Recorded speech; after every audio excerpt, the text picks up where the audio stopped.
I belong to the band. Hello and welcome to episode 23 of Technolotics, your weekly roundup of all that is technological, political, and related to And the those things thereof. Fusion. This week we have an exclusively, well, it's not really exclusive, but it's a big story to break with you and break onto you and break into you. And it's Do an what Irish these do. story. It is, it's Irish for the first time ever. Well, no. But for the first of several times. No. Well, for one of the several times that we've done it. It's an Irish story. It's going to take up most of today's show, so switch off if you're not interested in Ireland or you're just, one of those English people. And Yeah, we don't like this.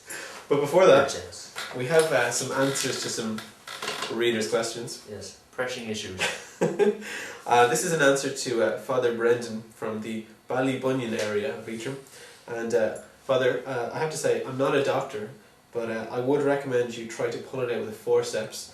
And failing that, the manufacturer can probably melt the blockage for you, but I would go to a doctor if you can't get it cleared up. Seek medical assistance. Our second letter comes from Little Timmy in Manchester.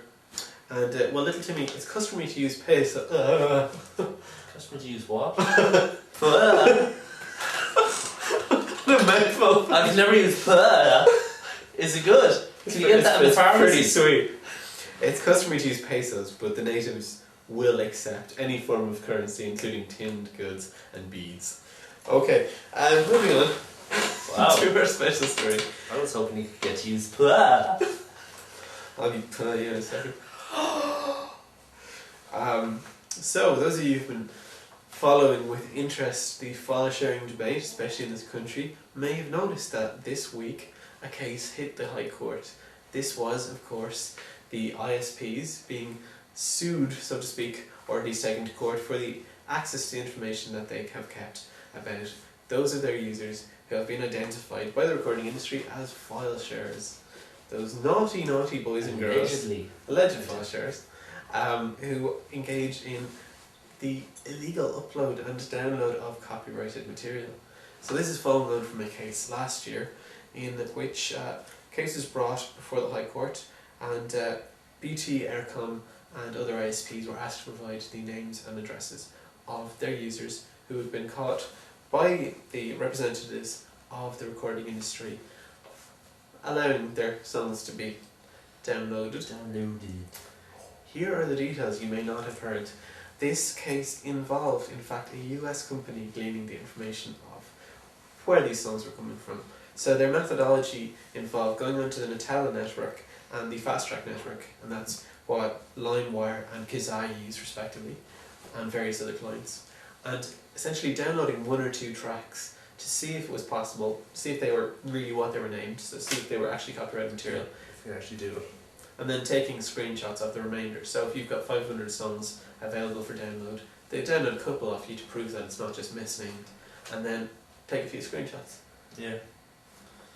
So And that was the that's case their last year. evidence against you. That was their evidence.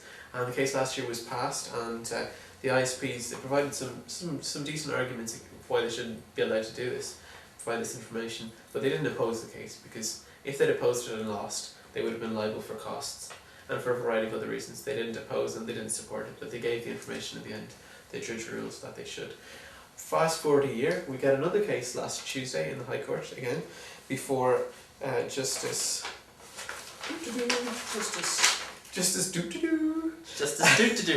Peter Kelly, apologies for that. And Justice Kelly, again, this is under phase 2 of IMRA's action against file share. And if you've ever been struck with a phaser on phase 2, it's the Empire Strikes Back.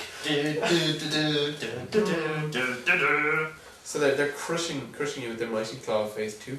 And this was again against copyright infringing file sharers. 49 people were sued this time, or at least 49 names and addresses were sought, so the people could be sued. And they downloaded tracks from various, or had available for upload, tracks from various record companies, including Warner Music, Universal and Sony, and each had 500 to 5,000 songs available. So in an affidavit, the manager of EMI, Ian Kavanagh, he stated that publicity measures used by the ISPs, so any kind of advertising that they're using, whatever, to dissuade people from downloading songs, are unlikely to succeed. And he claimed, and this is an extremely controversial claim, that 50% of file sharing decreased in Ireland by 50% after the last round of lawsuits, and that it rose up a couple of months after. This is despite the fact that in the United States, where 7,000 lawsuits have been issued, and actually issued, not just names and addresses, file sharing is still continuing to rise. So that's extremely questionable. And they sought the names and addresses and phone numbers once again. So Digital Rights Ireland, who we've actually spoken to this week, and we should ideally have an interview with Bernie Goldbach from Digital Rights Ireland either attached to this podcast in some fashion or on our feed. And we'll ask them essentially all the questions that you might want to ask about Digital Rights Ireland's stance on this whole file sharing debacle and a few other interesting issues that they're involved in. Digital Rights Ireland provided information to the ISPs essentially of a case which occurred in Holland, and this case basically was a very similar case where, again, recording industry is in Holland. It was the same company which got the information for the case a year ago. Yeah, they were essentially going to try and find names and addresses, and they used the same company that they had used to get this sort of information. And unfortunately, this is an American company, so the court in Holland viewed that under European data protection laws, you couldn't just export user data like this to the United States because they don't have the same sort of laws to protect your privacy in the United States. They don't have the European Data Protection Act or an equivalent. So this company couldn't just be used like that. Unfortunately, this was raised in court on Tuesday, but the judge decided to grant the access to the names and addresses. So the reason the judge conceded was that the barrister representing the labels stated that litigation is currently being conducted in many countries and the courts there apply the data protection legislation as they find it, effectively stating that in this case property is more important than privacy, that the breach of property law, that the quote-unquote theft is more important than the privacy implications of the case. So the judge described the levels of piracy, quote-unquote, as not petty theft. Some of it seems to be theft on a grand scale, and the court ordered the names and addresses to be handed over. There are a huge number of issues raised by this.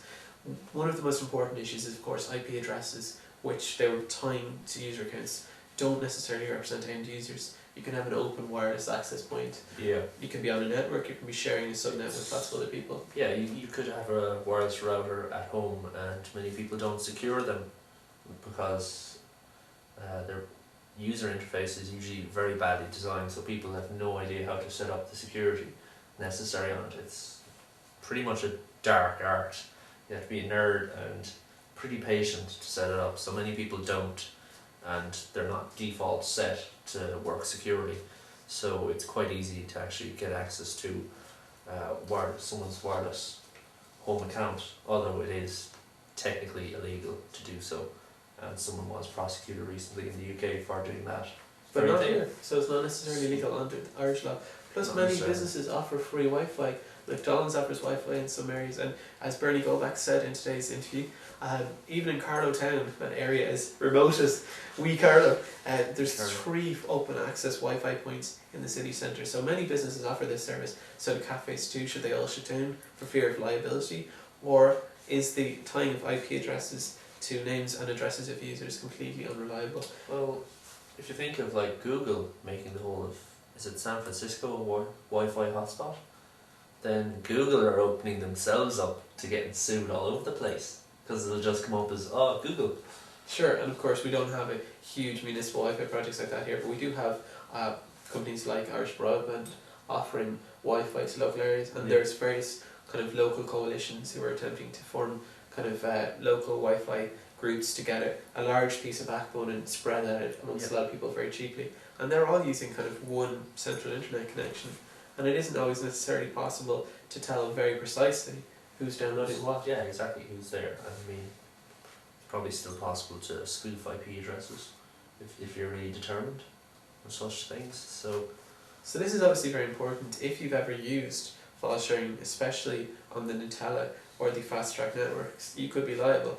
But what's essentially going on here is that it's those who are who are leaving a large amount of tracks available to download in their shared folders who are really under threat. Yeah.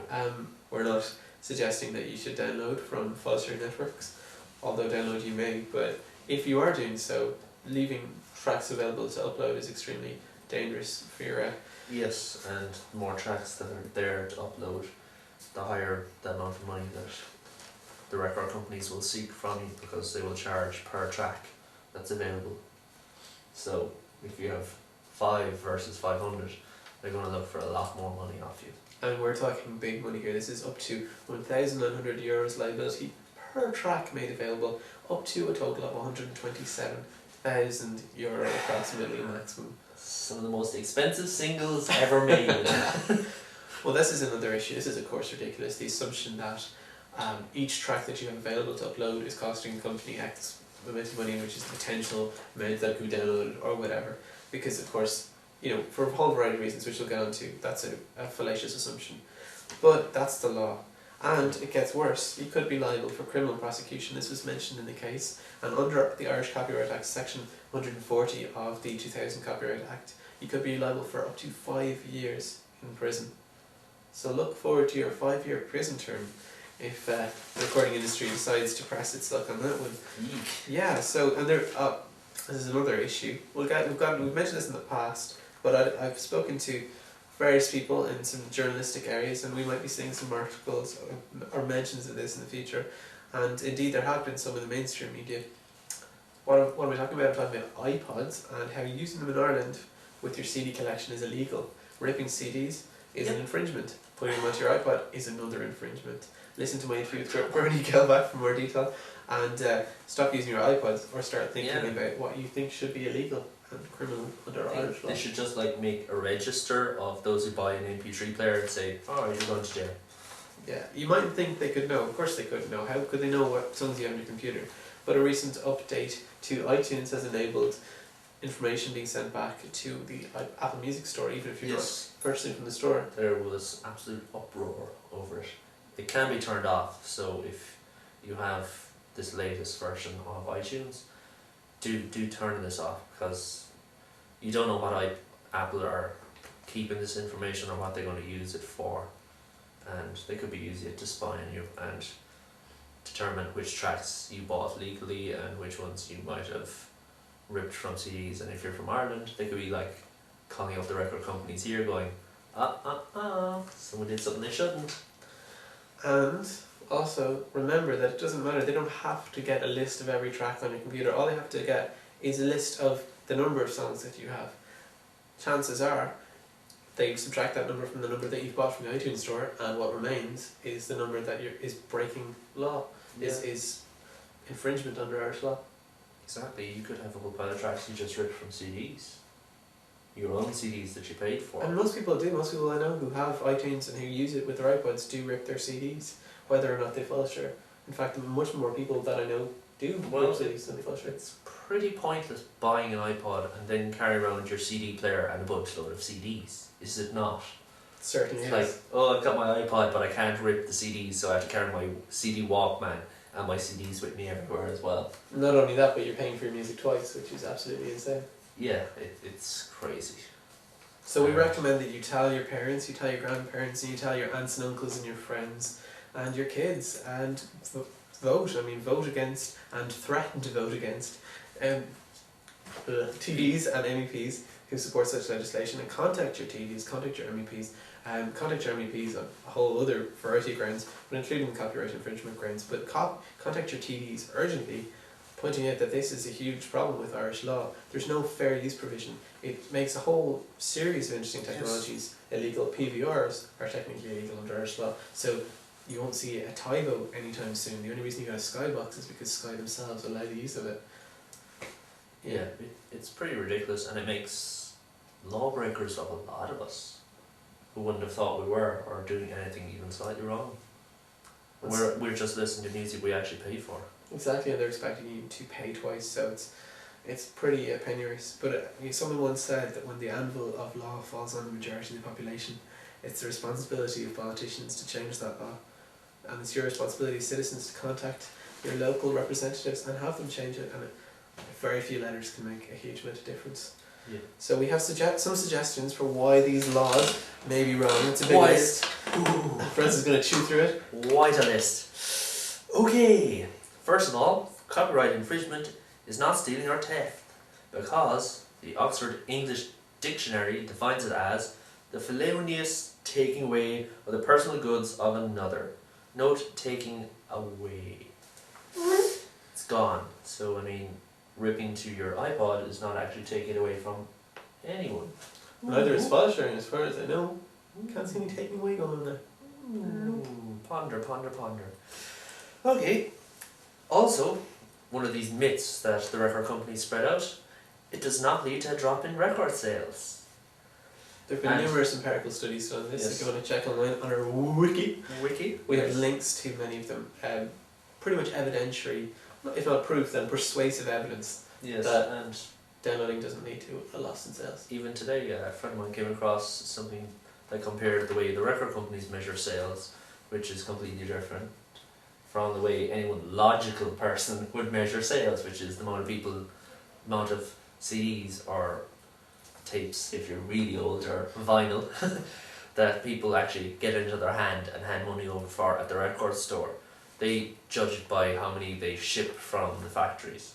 So I mean, it's They can ship as many as they want, and Or then as few their as they sales want. figures go up and down at once. or as few as they want. So they can say, ooh, we sold none last year. You know, if they made none, they can't sell none. So it's like, oh my god, we're ruined. And if you think the record industry are alone, then you're wrong, because Hollywood do the same thing with their movies. It's called creative accounting, and it's why most movies technically lose money, even though the studios that produce them make quite a bit of it. Yeah. Yeah, it's a sad truth. Anyway, okay.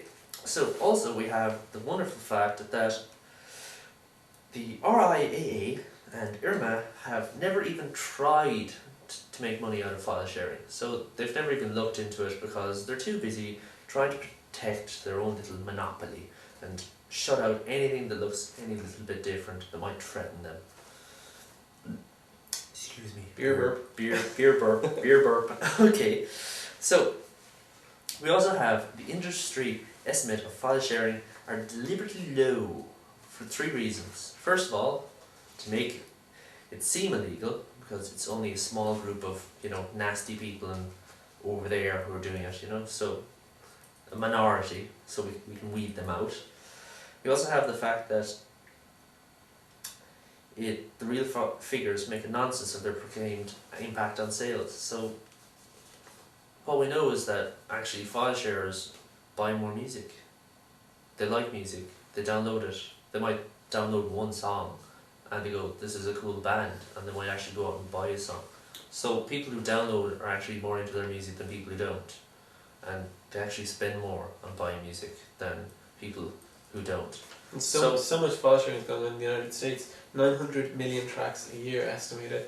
That if it was going to have the effect on the recording industry that they claim, it would have had that effect already, and it is not having that effect. They'd be all in the streets begging. But no, the sales are still good. Even though they have, competing against DVD, internet, digital television, CD sales have still increased. Shock! I think somebody's telling fibs. In fact, and the third reason we have here why the industry estimates the use of file sharing is far below its actual figures are the fact that it's so prevalent that the laws seem anti-democratic. It seems like a majority of people in the United States and a significant minority, 16% of Irish people, have file shared or continue to do so, and those laws are not representing that vast body of people. And if that seems like a small amount of people, well, that's a hell of a lot more than voted for the Progressive Democrats or Sinn Féin at the last election. Yes. And one interesting thing I just came across this week, it was an interesting thing I noticed, related, is there's a case in America, and I just read a quick post about it, and apparently the RIAA, again, from the case that they're bringing forth, their position seems to be that you don't have to share files to actually break the law or, you know, offend them. If you make files available so that they could be shared. So you place them in a shared folder, but no one ever touches them. They see that as like a reason to sue you. Or That's in the Irish case that we just had this week. That's what was going on. No one necessarily downloaded any of the tracks that were made available, but they were available to be allowed on and shared. If you think about it, really, what occurs on a network when you have a shared drive? That's file sharing. Yeah, You've got that's files that are being shared. This is ridiculous. It's how computers work. It's not some sinful activity that people are indulging in out of evilness and the spiky horns on their heads. Yeah. It's a perfectly normal activity. So it's pretty crazy. We have a whole list of bands who approve of file sharing, or at least don't approve their fans being sued. They basically they don't approve of their fans being sued, and there's also a Canadian record company which is currently defending this family in Canada who are being sued, and I think it's over some Avril Lavigne songs. Yeah, it must be one of the children in the family who actually did these songs, but the Canadian record company represents that artist, and they're actually defending the family, and they're going to cover the costs because they think it shouldn't be done. These aren't like minor artists. These are people like Alanis Morissette, Annie DeFranco, David Bowie, Green Day, Courtney Love, Pearl Jam, R.E.M., the highest paid band in the world with an $80 million 5-album contract, and Beastie Boys, etc. These are huge acts who oppose, in principle, suing of music fans for the enjoyment and sharing of music, something people have done for, 2 million years. Yeah. We have a whole list of these arguments. Goes on and on. Check out our wiki. And on. But of course, just to fire off just one or two more, which you may or may not be aware of. So the majority of music in history that's been recorded is not available. That the majority of things recorded by musicians are not available. Why? Because the recording industry doesn't seek to make them available, whether online, where the distribution costs are effectively almost nothing, or in CD form. This is the same thing translates with the majority of books, because copyright is the author's life plus 70 years, and who can defend that on any kind of ethical grounds? Your kids get taken care of, your grandkids as well. Then what's the point? That's 50 years of reasonable copyright after death, and even that's like, you're talking about the author benefiting, that's far beyond the author benefiting. But 70 years, that's only corporations, people own rights. Well, what this has resulted in is the majority of books published in the last 100 years are unavailable. The majority of bestsellers published in the last 100 years are unavailable. This is art, some of it great, some of it disappearing, every last copy fading away. Yeah, because of copyright. And they're just disappearing to dusty old libraries. And how will better when copyright help? It'll be free. It'll be free online in one of the many repositories which exist for uncopyrighted or copyleft data. This is one of the many reasons. Check our wiki for more detailed reasons. We have hundreds of links literally this week to various articles and opinion pieces and surveys and factual data about these sort of issues. And do inform yourself. Realise that these laws need to be changed. They're wrong, and they're criminalising people who are simply music fans, people like you or me, people you might slightly disagree with or you might not, but people who are not criminals. Yeah, exactly. And it's making criminals of all of us. Indeed. Moving on. I hear the lawman. Let's just check how long we have left. We have 10 minutes left. Sorry if that bores you, but it's a pretty important case to cover. It's a pretty important thing, and it affects you're online at the moment, or you've downloaded this from the internet, which means you're some bit tech savvy. So I mean, you probably have an iPod or an MP3 player and some music on your computer, and you could be leaving yourself open to the big guys knocking down the door asking for lots of money because you might have shared some copyright music. So I think it's something everyone has to be aware of. Yeah, you might say it's unlikely that they'll sue iPod users, but a few years ago it was unlikely they'd sue Filesharers, and they did. And while you can't necessarily compare the two activities, they're both illegal. Yeah, exactly. And if they think they can get money out of it and force people to pay for the music twice by scaring them into doing so, I think they will. I think so too. We think so. Ching ching. Ooh, on to some lighter stories. Well, lighter stories. Not for the people, not for the people infected, but not for the people infected by our next story, which is our parasites controlling your brain.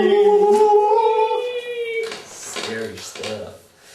Okay, interesting story that we came across this week. And it concerns parasites and people. And the effects they have on both.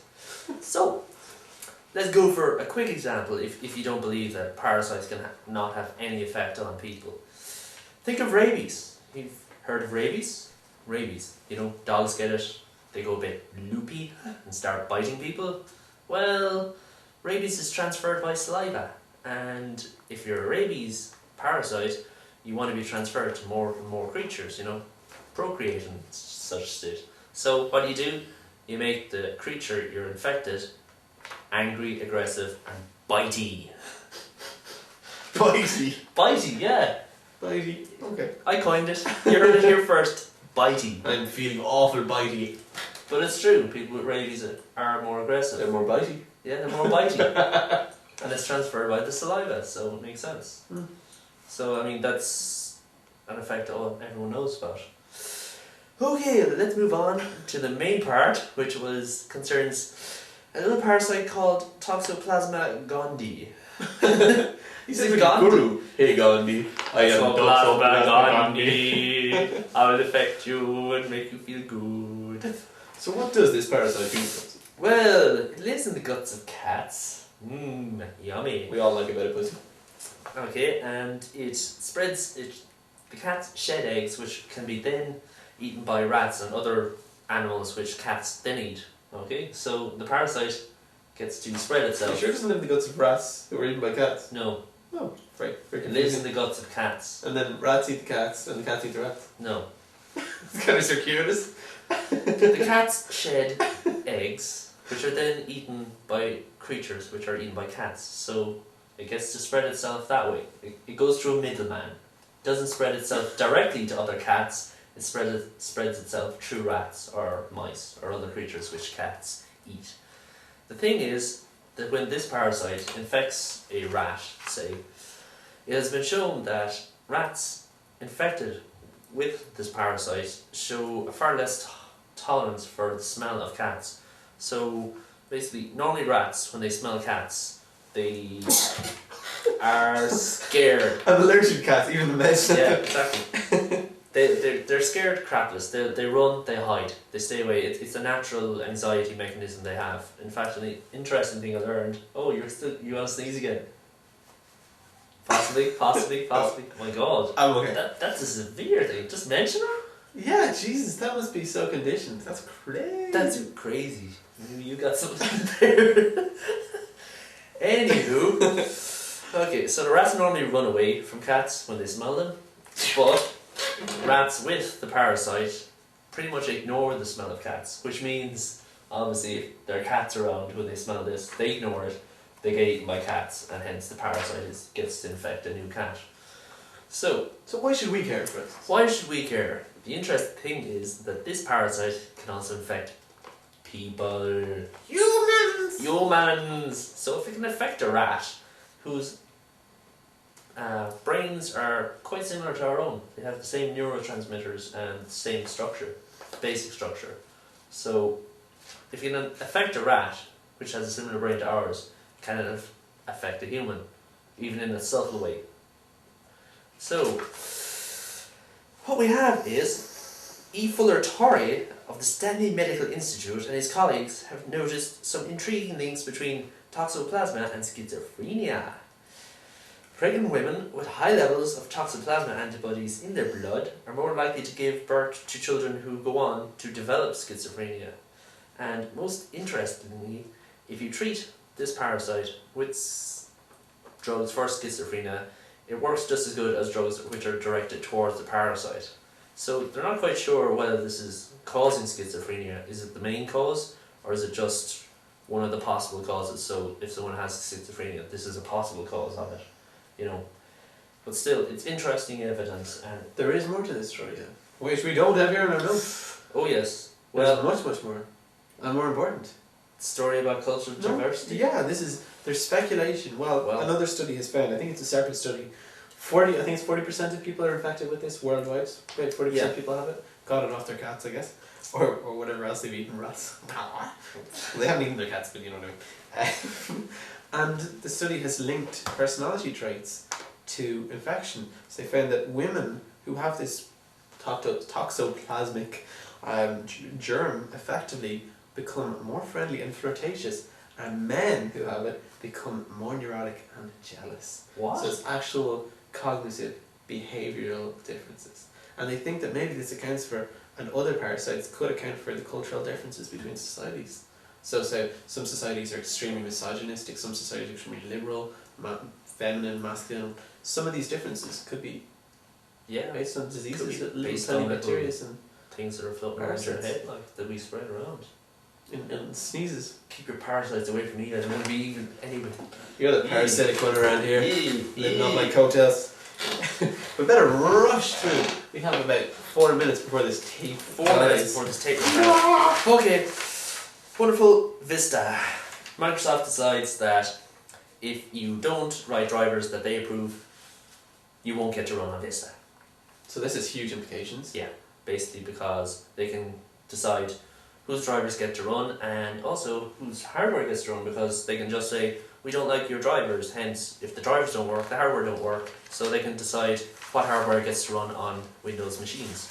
So this could be the equivalent to Microsoft imposing US law, or at least their interpretation of it on users. So your future PVR or any kind of accessory that plugs into your computer that takes information off the TV or anything like that Microsoft don't like, or a console that competes with Microsoft and interfaces with your computer, blah blah blah blah, PS2 connecting to your computer to download your music, something like that, they could prevent it because they won't sign the drivers. Exactly. Anything from a competitor or anything like that, they could just say no.